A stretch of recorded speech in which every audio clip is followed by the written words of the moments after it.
La plataforma Coordinación Colombia-Europa-Estados Unidos presentó este jueves 20 de junio el informe de situación de derechos humanos en Antioquia. La cita fue en la sede de Corpades, organización defensora de derechos humanos en la ciudad de Medellín.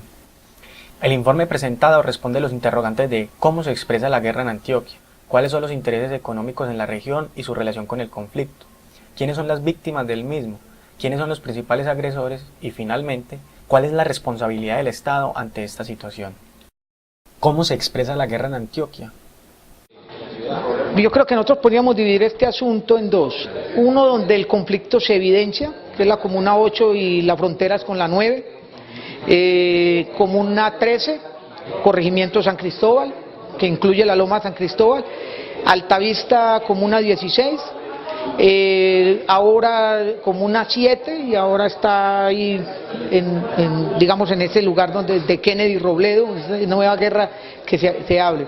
Y hablemos de la guerra silenciosa, en comunas donde supuestamente todo está en paz, pero sigue existiendo el desplazamiento forzado, sigue existiendo la desaparición, sigue existiendo el homicidio y sigue existiendo la famosa frase todos pagan. Bueno, históricamente Itagüí ha sido un municipio de conflicto, con presencia de distintos actores y de diferentes grupos armados. Principalmente en Itagüí, digamos que históricamente ha habido una disputa grande entre dos combos, que son la Unión y Calatrava, ¿cierto? Que es los que tienen presencia como en la mayor parte de la zona y están ubicados pues en las zonas de más conflicto, que son las comunas 5 y 6 en Itagüí, que son Calatrava y El Rosario. Frente al tema del derecho de la vida, podemos decir que Itagüí es uno de los municipios con una cifra más alta de homicidios en el área metropolitana después del municipio de Medellín. En la década con una cifra de 2.589 homicidios. Sin embargo, notamos que desde el año 2010, 2011 y 2012 se ha ido observando como una reducción en esta misma cifra. El segundo tema tiene que ver con el desplazamiento forzado, el papel de Itagüí como un municipio tanto expulsor de población, pero también como un receptor de población desplazada. También el año pasado, según cifras de la personería, hay más o menos 573 declaraciones por desplazamiento forzado y pues sabemos que hay una cifra alta que todavía no está consolidada, que es la cifra de desplazamiento intraurbano, precisamente porque muchos de esos hechos de desplazamiento intraurbano pues no son denunciados ante las autoridades, ¿cierto? Tenemos que en este primer semestre del 2013 encontramos 251 agresiones y ataques contra defensores y líderes sociales en Antioquia. Es una cifra demasiado alta y preocupante y que genera un incremento de 348% de agresiones en relación al primer semestre del año pasado. De esas 251 agresiones tenemos que la principal modalidad fueron las detenciones arbitrarias llevadas por la policía principalmente. Estas fueron dirigidas principalmente contra el movimiento campesino, el movimiento ambientalista, por ejemplo, contra las personas que pertenecen al movimiento Ríos Vivos, frente a la movilización por las afectaciones de la hidroeléctrica Hidroituango. Igualmente nos preocupa el número de judicializaciones, son 22 judicializaciones contra líderes y lideresas sociales. La situación de derechos humanos en el norte de Antioquia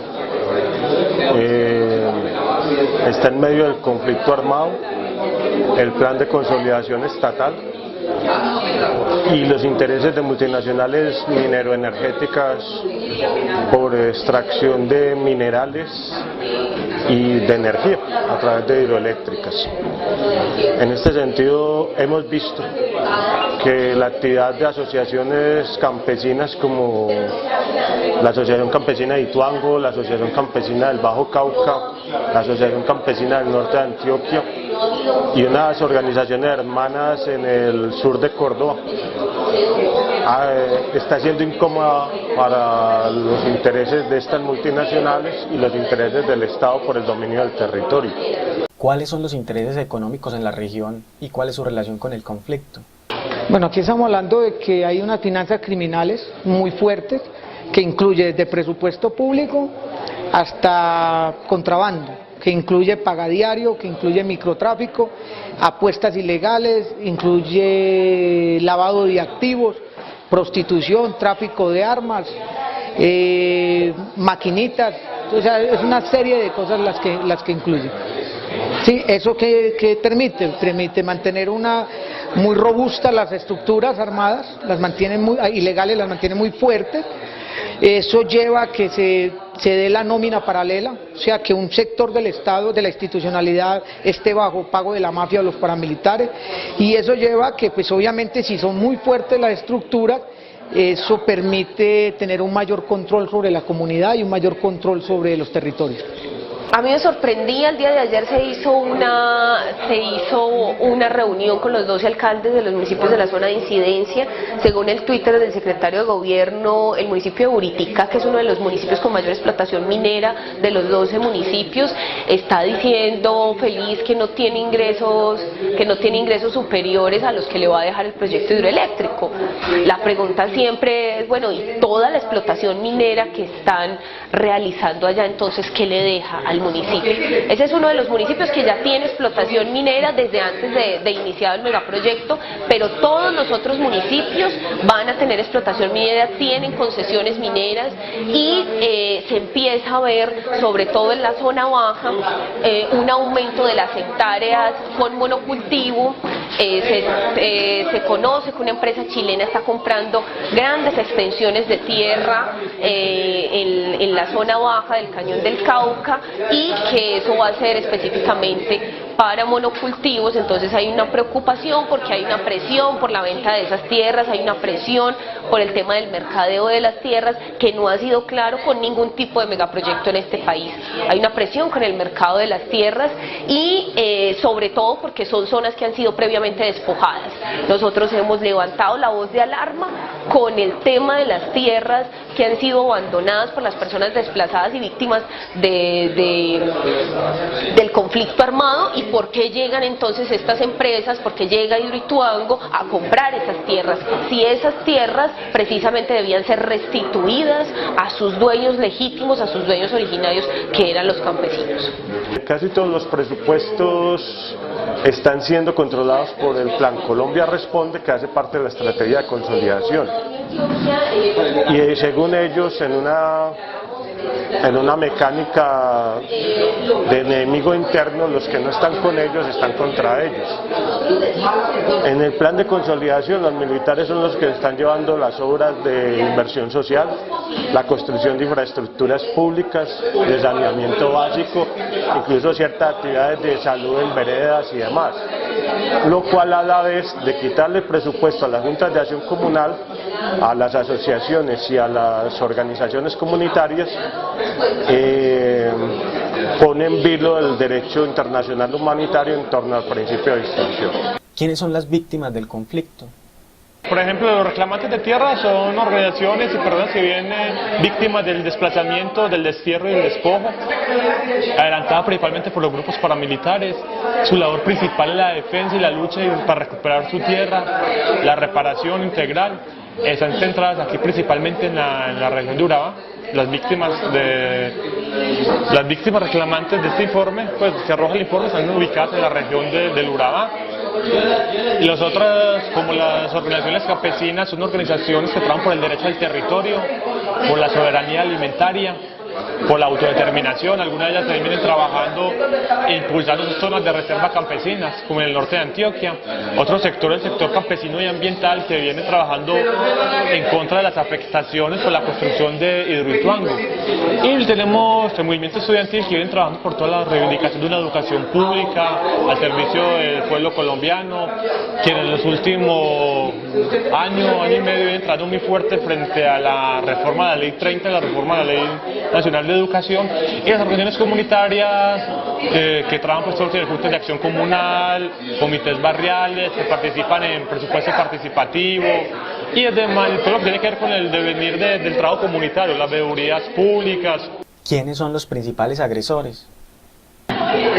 Igualmente, como victimario, el principal victimario ha sido el Estado, a través de la fuerza pública, la policía con 150 agresiones, el ejército con 24 agresiones, la fiscalía con 19 agresiones y otros como el IMPEC con 2 agresiones y la misma alcaldía de Medellín con los señalamientos que hace contra las organizaciones y comunidades que se vienen movilizando reclamando mayor y real participación e incidencia en el megaproyecto Cinturón Verde Metropolitano. Mira, es muy particular porque aunque gran parte de la población también reporta abusos de la fuerza pública, abusos del poder en estas zonas que están más militarizadas, la gente particularmente también reclama que la solución es que haya siempre mayor fuerza de la policía, ¿cierto? Entonces estas zonas están no solamente la policía, sino el ejército y grupos especiales. Como te decía ahorita, del año pasado acá hay una inversión de 20.000 millones de pesos para la policía, tanto pues en carros, en motos, en armas, en todo lo que tiene que ver con dotación, con CAI móviles, pues como para toda esta zona. Es que hay miembros de la policía vinculados, pero nosotros hemos invitado a que no se mire el asunto en patrulleros, los rasos. Nosotros planteamos de que hay cartel de los oficiales, porque para entrar el contrabando que entra a Medellín, solo podría permitirlo un alto oficial. Para el tema del pagadiario tendría que haber un alto oficial, y para más de 1000 plazas de vicio que hay en la ciudad de Medellín, obviamente para subsistir esas plazas tiene que tener nómina paralela, no podrían subsistir de otra forma. ¿Cuál es la responsabilidad del Estado? Responsabilizamos al Estado por haber generado esos estigmas y esa persecución sobre estas asociaciones, y llamamos a que se respete nuestro derecho de asociación, nuestra libertad de pensamiento, de crítica, de oposición, de movilización y de expresión. Recomendaciones al final del informe es que se sigan potencializando las instituciones educativas como territorio de paz, que se utilice el sistema de alertas tempranas de la Defensoría del Pueblo también como una forma para denunciar estos hechos de violación a los derechos humanos, y que haya un mayor acompañamiento a los líderes y a las organizaciones sociales del municipio de Itagüí. También estamos esperando la respuesta en términos de la mesa de alto nivel que estamos solicitando para la situación de derechos humanos, para que se vaya a terreno y se indague precisamente esa agudización del conflicto, a qué responde, cuál ha sido el control de las Fuerzas Armadas en términos de violación de derechos humanos, con el incremento del pie de fuerza, cuáles han sido las nuevas violaciones de derechos humanos, y necesitamos que desde el orden nacional se verifique esa situación, porque definitivamente desde el orden departamental Sergio Fajardo no tiene ningún interés por el tema de derechos humanos en el norte de Antioquia y en todo el departamento, y mucho menos cuando se tocan intereses económicos. Vemos como su política está dirigida precisamente a proteger esos intereses económicos y no los intereses de las personas, y no la vida y la integridad física y los derechos humanos. Mire, yo creo que la tesis, porque la tiene planteada un sector del poder de la ciudad real, es de que aquí debiera existir un solo patrón, ¿cierto? Para nosotros lo que más le conviene a la ciudad es primero depurar la institucionalidad, tener una institucionalidad limpia, tener un fortalecimiento de la democracia y recuperar la legitimidad y la confianza en el ciudadano de a pie. Si eso ocurriera, pues Medellín sería innovadora en todos los sentidos, pero desafortunadamente aquí el crimen, la violencia, digamos las estructuras armadas ilegales son parte importante del modelo de seguridad de la ciudad, y eso es muy grave para la ciudad.